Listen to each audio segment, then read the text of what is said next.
on, everyone? Got a 2020 Hyundai Palisade. Today we're going to be checking the cabin filter for my customer here, seeing if we need to replace it. If this will be a good tutorial if you want to replace yours, okay? So the cabin filter is located behind this glove box, and we're going to need to drop the glove box door. First thing we're going to do is disconnect the damper that we have here. Okay, what we got to do is push on it, pull on it, and it'll disconnect. Okay, sometimes these can be kind of stiff. These stoppers right here, we're going to need to take these out. Let's turn them counterclockwise, and you can remove them. Okay, they'll come right out. Now the cabin filter is located in this compartment here, and we're going to need to remove this door. On the right side here, there's the some clips that we need to squeeze together, and the door will come off. Okay, we can pull the filter out.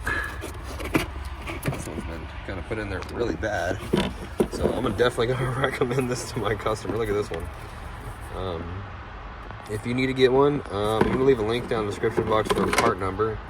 This is super bad. All right, and yeah, when you get your new one, you're going to want to put it in there the correct way, which I think this one was put in absolutely wrong. It's supposed to go in this way, I think.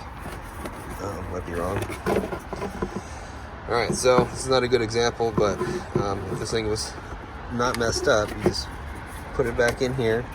Now you notice that there's usually arrows on these filters. Okay, this is going to determine the airflow. Okay, and in this car here, the airflow is actually flowing down, so make sure you put that in the right way. This filter is totally wrong.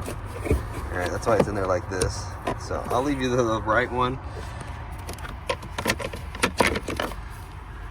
and just snap the door back on. That's such a bad thing to show people, but and then we'll just clip this back on here like this. And put these stoppers back in. Okay, so this thing's definitely gonna get changed, hopefully. Well, I hope the video was helpful, and if it was, appreciate it if you drop me a like, leave me a comment, and I'll see you guys in the next video.